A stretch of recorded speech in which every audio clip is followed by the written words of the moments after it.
আজকে আন্তর্জাতিক অপরাধ ট্রাইব্যুনালে প্রথমবারের মতো বাংলাদেশের এই যে বিগত সরকারের ক্ষমতাসীন যারা ব্যক্তি ছিলেন, মন্ত্রী পরিষদের সদস্য ছিলেন, আওয়ামী লীগের বিভিন্ন পর্যায়ের নেতা ছিলেন, 14 দলের নেতারা ছিলেন, ক্যাবিনেট পার্লামেন্টের বিভিন্ন পর্যায়ের নেতা ছিলেন, সেক্রেটারি ছিলেন, এমন ব্যক্তিবর্গদের মধ্যে আজকে মোট 13 জনকে এই আদালতে হাজির করা হয়েছিল। আজকের দিনটা বাংলাদেশের আগামী দিনের যারা ফ্যাসিস্ট এবং স্বৈরাচারী হবেন তাদের জন্য একটা শিক্ষার দিন।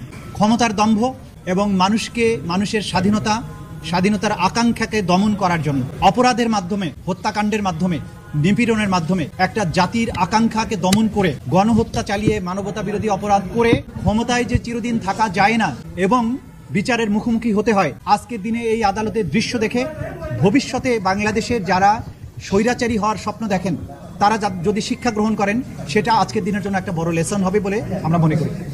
আজকে এই আন্তর্জাতিক অপরাধ ট্রাইব্যুনালে বিগত সরকারের আমলের 13 জন ক্ষমতাশালী ব্যক্তিকে হাজির করা হয়েছিল, যাদের বিরুদ্ধে জুলাই এবং আগস্টের যে মানবতা বিরোধী অপরাধ, গণহত্যা এবং অন্যান্য অপরাধ যেগুলো আন্তর্জাতিক আইনের অপরাধ, সেগুলো সংগঠনের দায়ে তাদেরকে উপস্থিত করা হয়েছিল। আজকে আদালতে আমরা এই অপরাধ সংগঠনের পেছনের যে পটভূমি আছে সেটা ব্যাখ্যা করেছি কিভাবে 2009 সাল থেকে ক্রমান্বয়ে একটা রাষ্ট্রযন্ত্রকে ক্রমান্বয়ে ব্যবহারের মাধ্যমে সমস্ত রাষ্ট্রীয় প্রতিষ্ঠানগুলোকে রাজনীতিকরণ, দলীয়করণ, পারিবারিকীকরণের মাধ্যমে একটা নিপীড়ক সংস্থায় পরিণত করেছিল। একটা রিপাবলিক, ডেমোক্রেটিক রিপাবলিক, সেইটাকে কিভাবে একটা নিপীড়ক এবং ফ্যাসিবাদী নিপীড়নকারী সরকারে পরিণত করা হয়েছিল সেই স্টোরি পটভূমি আমরা তুলে ধরেছি।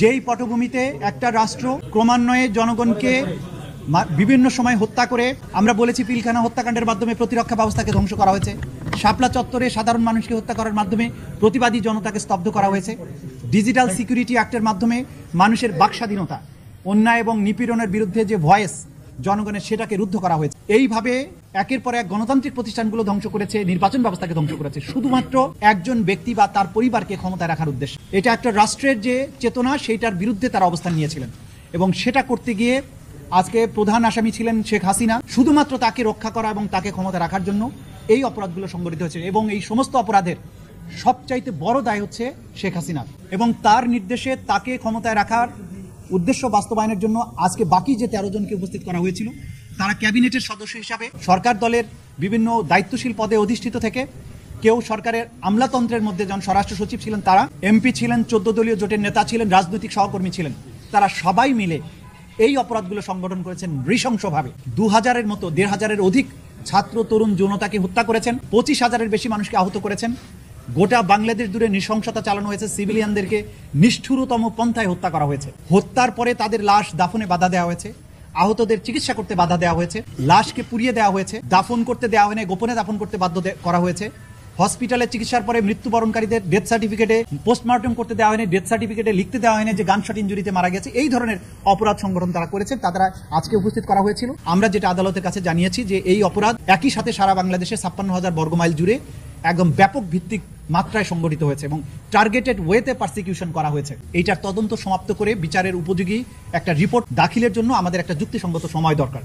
আমরা 2 মাস সময় চেয়েছিলাম, আদালত আজকে 1 মাস সময় মঞ্জুর করেছেন। 1 মাস পরে আবার এই রিপোর্ট দাখিলের জন্য থাকবে, সেদিন হয়তো আসামিদেরকে নিয়ে আসা হবে এবং আমরা আশা করছি খুব দ্রুতই এই রিপোর্ট আমরা তদন্তকারী সংস্থার কাছ থেকে পেয়ে যাব এবং মামলাটি তখন আনুষ্ঠানিক বিচারের জন্য তার যাত্রা শুরু করবে। হ্যাঁ, আমরা বলেছি আমরা এই পটভূমিতে যে এইখানে মানবতা বিরোধী অপরাধ শুধু যে জুলাই আগস্টে হয়েছে তা কিন্তু নয়। এই সরকার অর্থাৎ বিগত যে আসামি যারা ছিলেন তাদের সরকার যখন ক্ষমতায় আসে তখন থেকে এই গুম, খুন এবং কনসেন্ট্রেশন ক্যাম্পে নিয়ে নির্যাতনের যে বিভৎসতা আপনারা ইতিমধ্যে জেনেছেন। আমাদের তদন্ত সংস্থাগুলো আমরা তথ্য পাচ্ছি বা আপনারা গুম কমিশনের কাছ থেকেও জানতে পেরেছেন যে সেই নির্যাতন ক্যাম্পগুলো কতটা নিষ্ঠুর ছিল। সেই নিষ্ঠুর ক্যাম্পগুলোতে যে পদ্ধতিতে নির্যাতন করা হয়েছে সেটা দ্বিতীয় বিশ্বযুদ্ধকালীন সময়ে হিটলারের নাৎসি বাহিনীর যে কনসেন্ট্রেশন ক্যাম্পগুলো ছিল সেই ধরনের নিষ্ঠুরতার সাথে তুলনীয়, একই প্যাটার্নের।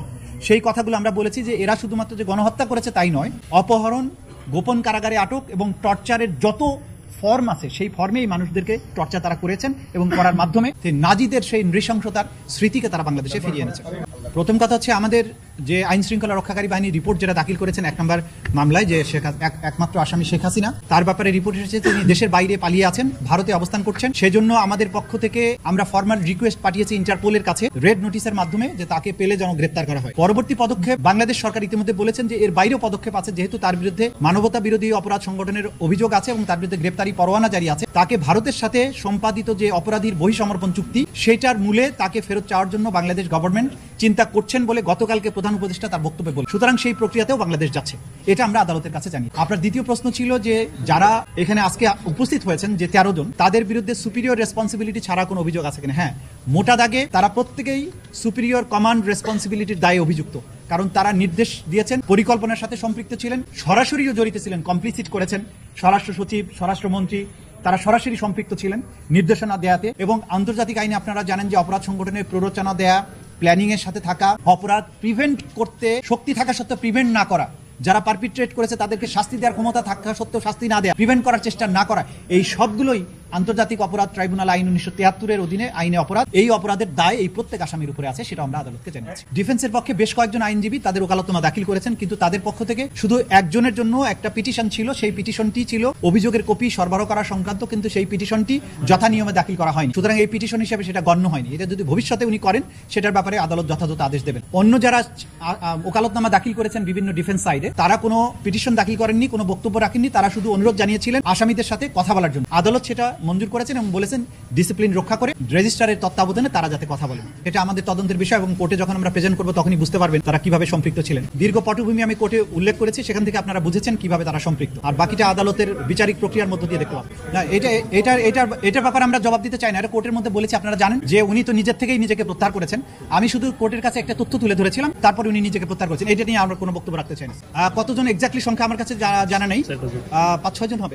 তদন্ত চলমান আছে, তথ্য প্রমাণ যথেষ্ট পরিমাণে আছে, আরো এগুলো প্রক্রিয়াধীন আছে, সময় হলে জানতে পারবেন। আবেদন করেছিলেন যে আব্দুর রাজ্জাক ওনার ব্যাপারে যে যদি এরকম আদালতে হাজিরের ডেট থাকে তাহলে অন্য কোথাও রিমান্ড বা কোনো কিছু থাকলেও যেন এরকম একটা নিয়ম করা হয়। এটার ব্যাপারে না, নিয়ম না, এটা তো আদালতে যখন হাজিরা থাকবে উনি যেখানে থাকুক এখানে প্রেজেন্ট করা উচিত। সেটা হচ্ছে যে কমিউনিকেশনের কোনো হয়তো প্রবলেম হয়েছে, সে কারণে হয়তো আনা যায়নি, পরের সময় এটা তাকে আনা হবে। Thank you.